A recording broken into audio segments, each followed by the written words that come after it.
With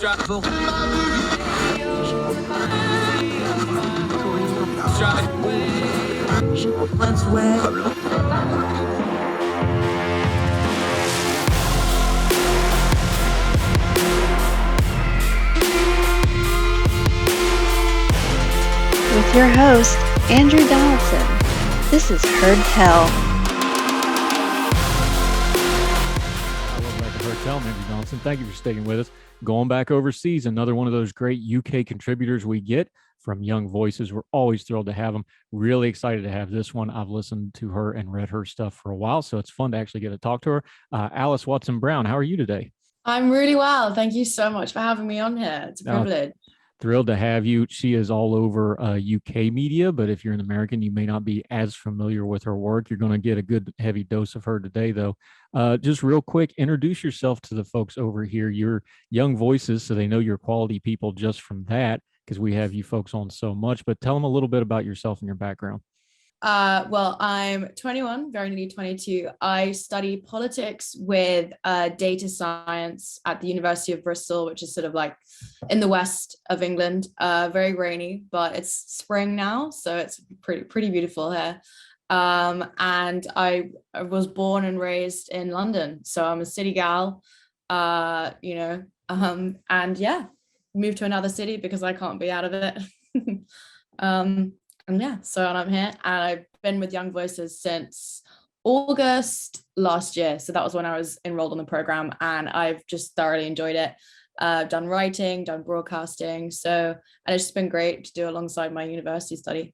And let's start right there with London, because London has really become the center to what we would call the B story to the Ukraine-Russia conflict. You've lived there. You're familiar with London. For the American audience, there's been a long known, it was one of those things where everybody knew, but now they really know, the absolute river of Russian money that goes through the UK, specifically London, which is, of course, one of the financial hubs of all the world.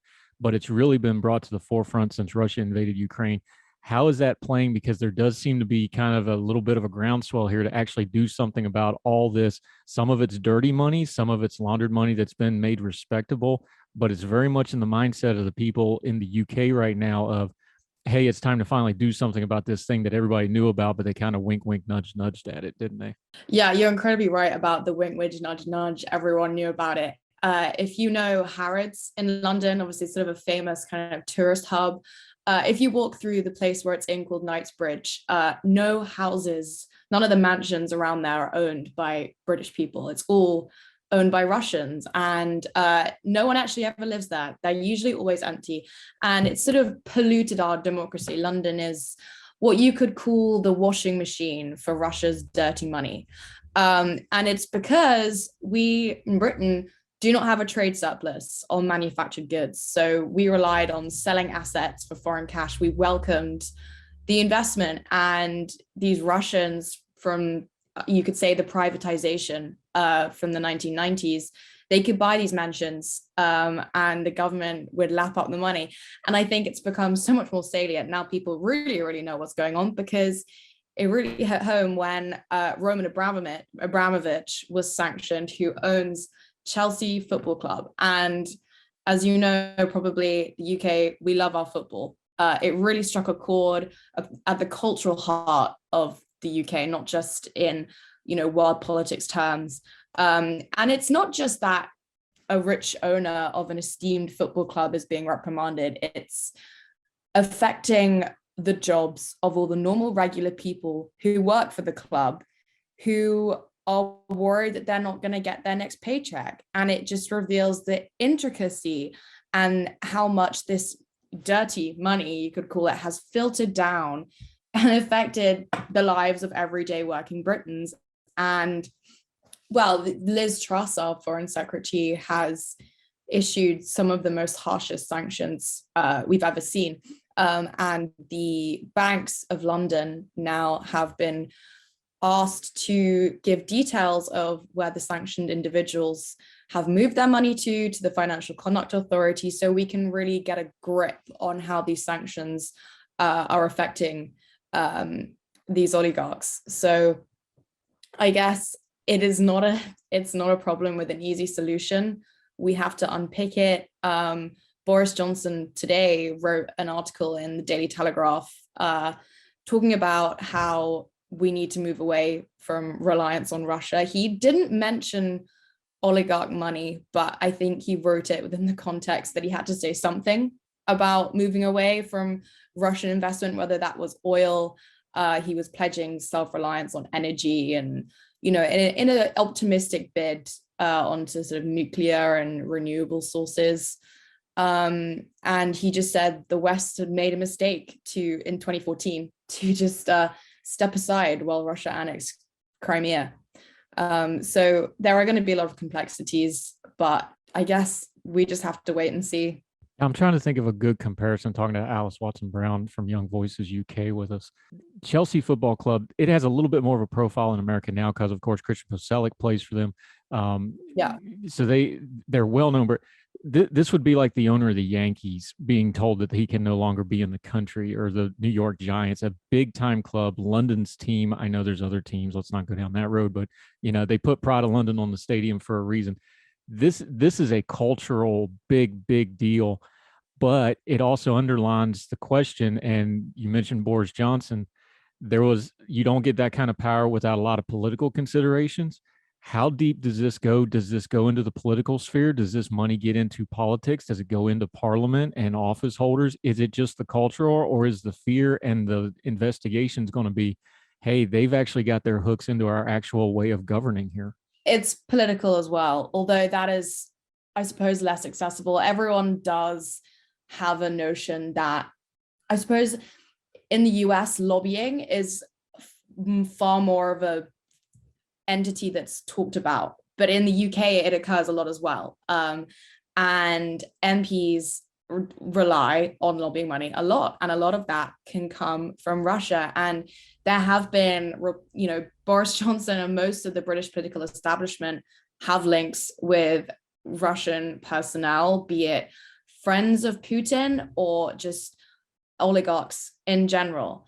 And it has, I suppose, with all the media attention on Chelsea and the cultural factor, the political factor has not been as highlighted in the media as you'd perhaps think. And it could just be because they're not trying to feed into the, political trust deficit that has just infiltrated the entirety of the UK and the US as well, I from what I can tell.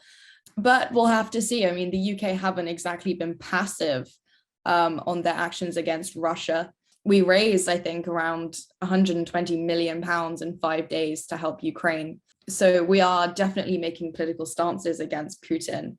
But when it comes to revealing and underlying the intricate links of the British political elite, that's something that's never ever going to come out. Because there are so many. And there's also comes the question of, especially with the sports thing and with politicians and their ties with questionable political entities such as Saudi Arabia or China, where do we draw the line? Which country what do we class as going too far when it comes to human rights abuses and territorial integrity? Because we have other football clubs in the UK which are owned by Saudi Arabia. So how do we compromise with that? But I suppose that Boris Johnson, this war for him could be his savior. You were saying earlier that, how 2 months can change things.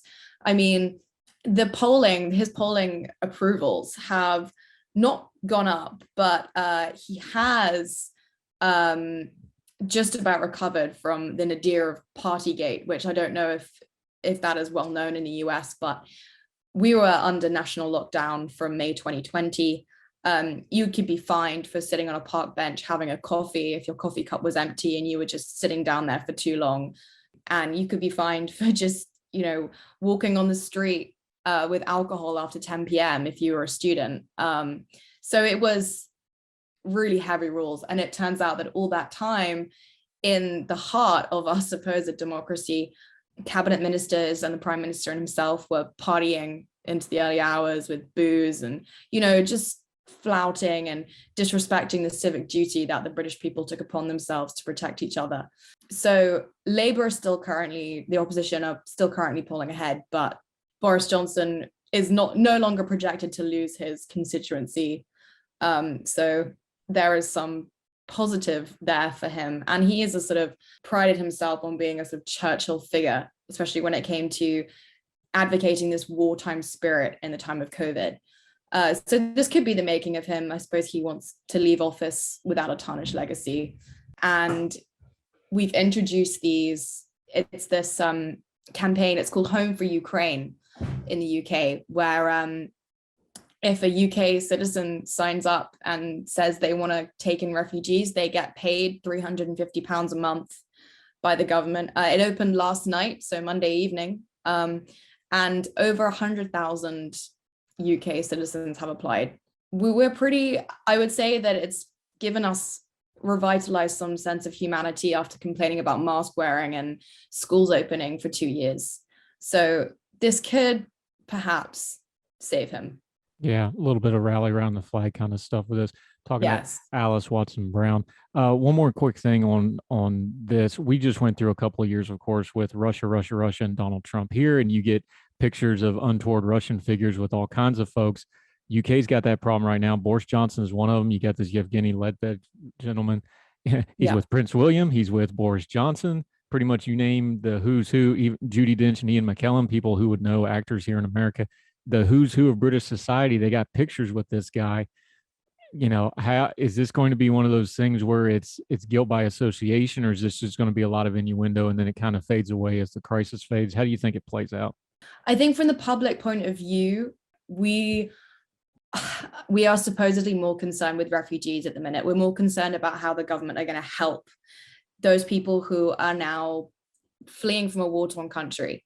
From my perspective, we know our government is associated with corrupt people and corrupt regimes. For us, that's nothing new. I know that's a very sad thing to say, probably as a 21-year-old living in a liberal democracy, but to me, there's only so much you can be outraged at. And, you know, as long as I don't feel in everyday life that I'm benefiting off the backbone of these kind of regimes, which I probably am, you can't really take action against it. But there is always this going to be sense of moral outrage on Twitter. But surprisingly, all MPs have been quiet. They're not ousting each other because they're all involved. So it really is just trial by jury of the public when it comes to the next election. Yeah, talking to Alys Watson Brown. Thrilled to have her, a UK contributor. We're going to take a quick break. When we come back, more UK perspective on Ukraine and Russia, how Zelensky's playing there. He spoke to their parliament last week. Also, she just did a radio hit about the humanity of the West when it comes to Ukraine. We're going to get into that with her, more with Alys Watson Brown right after this.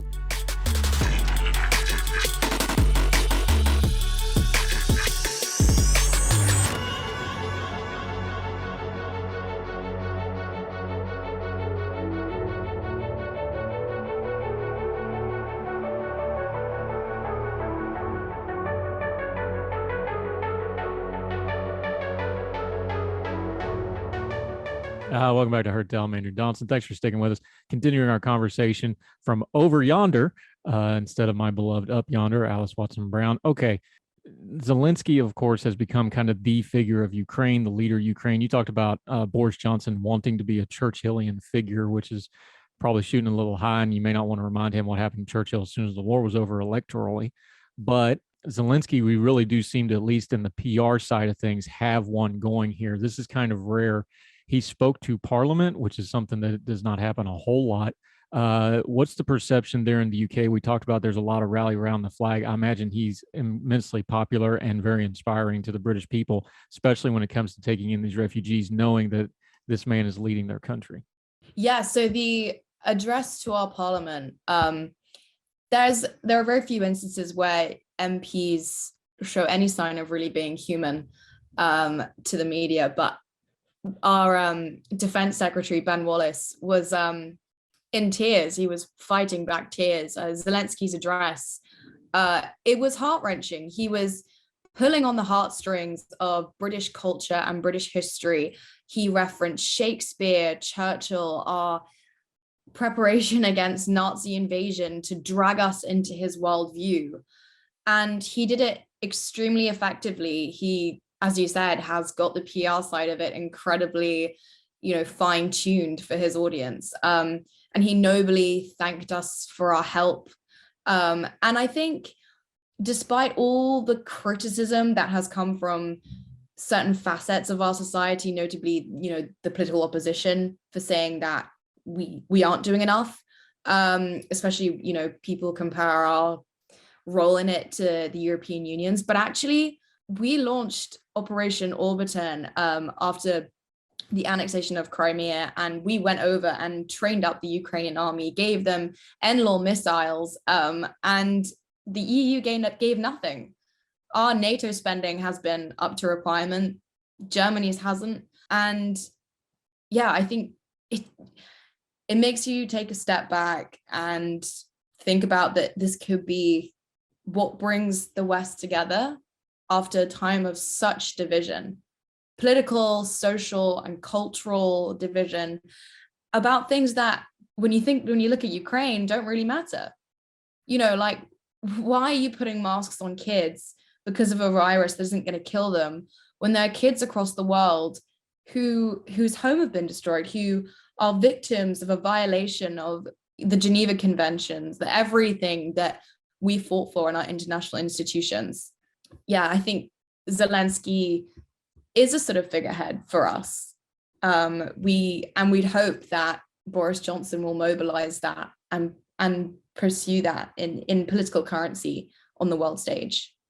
Since we're talking about Parliament, things don't happen in a vacuum. Parliament, one of the most extraordinary, and I'm one of those people, I watch PMQs every Wednesday. I keep up with UK politics pretty well. I never thought I would live to see Parliament denounce America like they did during the Afghanistan crisis when that fell apart. And you have, members of Parliament, openly talking down about their relationship with America and the American president because of how that happened. Is that aftertaste still there in Parliament and in the culture of that was not a good moment for us, but then you have this rally around the flag moment for Ukraine? That's got to be a small part of this as well, because like you said, it's like the COVID stuff. I think people just had a lot of bad news and want to see something good. And here's some like, hey, we helped train this military that's really, giving the Russians all they can handle here despite all the odds. Yeah, I think after Afghanistan, that we've had this sort of persistent hangover from Iraq and Tony Blair. And Afghanistan was a shock to everyone, I think. We did not have any premonition that it would happen as quickly as it did. I don't know if that's a fault from the media or generally because people had limited information about what was going on from the ground. I think Parliament now, when it comes to the US, know that there has to be unity when it comes to Ukraine. And Parliament's relationship with the US I don't think it was as fractured as people like to make out under President Trump. Obviously, there was a lot of moral opposition when he decided to come to the UK, but ultimately we wanted to work with him because you guys are obviously still should be our friends, right? But I think there are a lot of people, especially on the right, who supported Boris Johnson as the sort of Brexit champion, regaining back our sovereignty and things like that, there's bittersweet distaste of rallying around the flag, as you'd put it, because we've lived in sort of distaste for these draconian measures that a libertarian prime minister has championed and lied to us about. And now we suddenly have to support him again in something that we don't know if NATO was responsible for. But I think Afghanistan, we haven't heard much about it. We made mistakes when it came to taking in refugees. We lost files, we lost data, we lost track of people. It did feel like we just dropped sticks and left and abandoned people and didn't inform anyone about it. But hopefully, not in a cynical way, we will be able to redeem ourselves on Ukraine, and the hearts of the British people are open. Yeah, the stat of them, 100,000 people offering to take in refugees is an amazingly great story. Britain, of course, has a long history of taking in people, notwithstanding the last few years and fussing with France about the channel and things like this. England has a long history of doing these sorts of things. Broadly speaking, though, there's been this sort of thing of, okay, maybe the UK is trying to find their place in the world because, obviously the British Empire is no more. We're put past the Cold War stuff, and then you have the Brexit stuff that just drug on for years after years after years. Is it the feeling now of like, okay, we're not sure what's next with our relationship with Europe, but this aggression from Putin, this obvious, clear and present danger to the Western world order, does this seem like it's clarified it of, okay, we need to put the Brexit stuff behind us. We have to figure out what our relationship with wider Europe is, and we need to move forward. And this is what it's going to look like. It's probably not completely a thought, but it seems like maybe it's been clarified a little bit the last few weeks. Yeah, people are tired of Brexit being in the media. They're tired of it. People still poll, and supposedly the latest poll is that 49% of British people still think it was wrong to leave. I don't know how much I trust those polls. They don't release the questions that they ask the public. But I think with our relationship with the European Union, in the context of Ukraine, the UK probably would have acted in the interests of NATO rather than the EU as a foreign policy body anyway. And we were able to introduce our sanctions, but we just avoided and surpassed the intergovernmental processes of the EU, which are incredibly complicated. And I think despite our spats with migrants and economic migrants, mainly with Macron, we have to show unity. We can't be petty and talk about technocratic clauses of Brexit and where people can fish. That's not what politicians are there for. This is what these institutions and these alliances were made for, is to stand up to threat and balance power, because Putin sees this as a zero-sum game. And if we retreat because we are fractured over a political decision that occurred in 2016, how weak are we? There will be no moral backbone if that's what our politicians do. And I think it would be an even graver disappointment if that is what prevented us from taking coherent action. So I think hopefully the Brexit debate is over when it comes to the bitterness, the soul bitterness that encompassed people, and the division, the hatred. It was my first kind of years of becoming politically mature, I guess. First Brexit and then COVID, and each of them was, I'm for and against this. And if you don't agree with me, you are X and you are Y, and you don't have any heart or any soul. And it's strange. I don't know if this happened with America and Trump, you voting Republican in 2016, but the hatred that ensued against people who had voted leave was unprecedented. And I was, young, and I would have voted leave if I was able to vote. I was only 16 at the time. But I couldn't, I felt scared to talk to my friends about it. But now we can talk about it loosely because we know we have way bigger problems in the world, and that's Ukraine. So hopefully it'll just ease the kind of social tensions. Yeah, talking to Alys Watson-Brown. You raise a good point. So let me just kind of wrap this up in that way then. You talk about generational thing. Your generation's too young to remember the Cold War, although you've obviously shaped a lot of the world that you grew up in. Things like Brexit, things like this Russian invasion now, these are probably going to be generational defining things for your generation's politics going forward in the UK and probably Europe's as well. We've already seen in Poland and countries like, they got the border right there. They're dealing with this stuff. How do you think that plays out as they look forward? Because we were kind of all assuming that the COVID stuff might be a generation shaping thing, but this may actually kind of eclipse some of that. How do you see that going forward and how it's going to play with that rising generation of, post-college starting to become professionals and how they see the world? Well, there is a sort of running joke among my generation that we're really bored of living through paramount historical events. We've had huge constitutional change, a global pandemic, and possibly on the brink of World War III. To me, what is interesting is how the global liberal order changes and how it will develop.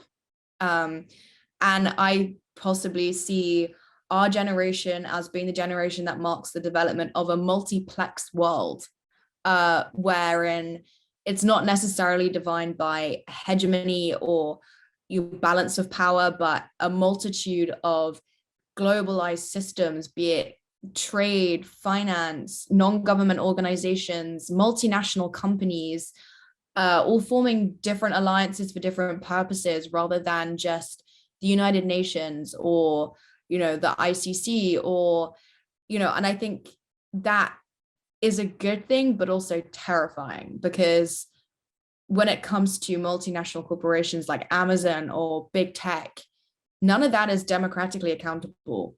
So that means it's all self-reliance. It's all self-protection. It's all finding about how you can keep as much control over your own life as possible, because our lives are so commodified. We're all online now. Every part of us is sellable and usable for a profit to an advertising company. And I think rather than looking at it as what are we, the generation of data, or are we the generation of war and pandemics? I'm leaning towards the former. But that's my opinion.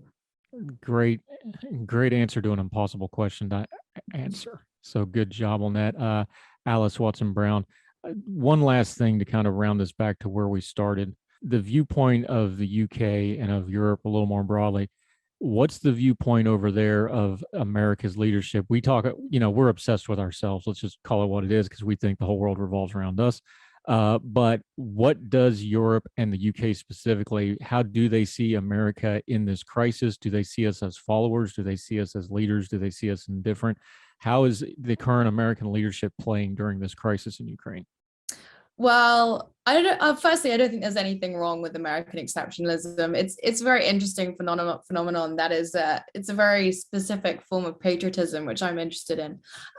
But my answer to that question, it really depends if you think that Trump would have been better in this situation or Biden. Personally, I think Donald Trump would have been slightly better, because he could have mobilized some of the more controversial allies that Biden wouldn't want to go near with a 10-foot barge pole, like Saudi Arabia, for example. There are reports that Saudi aren't even answering Biden's calls. I had that on the radio.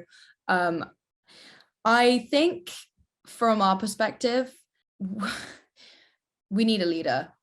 And this is America's perfect chance to exercise itself as not only a hard power when it comes to sanctions, or even, emphasizing the mutually assured destruction concept that was so key in the Cold War, but also as a normative power, a power of promotion of democracy and freedom. But a lot of us now don't necessarily look to America as this beacon of freedom and hope. I think exposed by the sheer impact that COVID had, not at a political level, but at the health level of US people. People are very sick in Western countries. And I think the US is a kind of powder keg of that, be it from processed food or from bad governments, healthcare inequalities. We're not necessarily looking there domestically, but we would feel incredibly insecure without America with us on the world stage. Yeah, we do too. We call it the special relationship for a reason. It has its ups and downs, but we definitely want to continue to provide that with our friends at the UK. You're one of them, Alys Watson-Brown. So thrilled for the conversation today. I really appreciate it. Let folks know where they can follow you on social media. I know you appear on British media, which a lot of us have been watching a lot more of lately because our network news don't do great with international affairs. Let folks know where they can follow you in your social media so they can keep up with what you got going on. Yeah, I'm just on Twitter at Alys Watson-Brown, ALYS Watson-Brown, all one word. And I post some great content when I can be bothered. So give me a follow. Another one of our great Young Voices contributors. You can find her stuff at youngvoices.org. Alys Watson-Brown, thank you so much. We will definitely have you back soon and appreciate the time. Thank you. It's a pleasure. Appreciate it.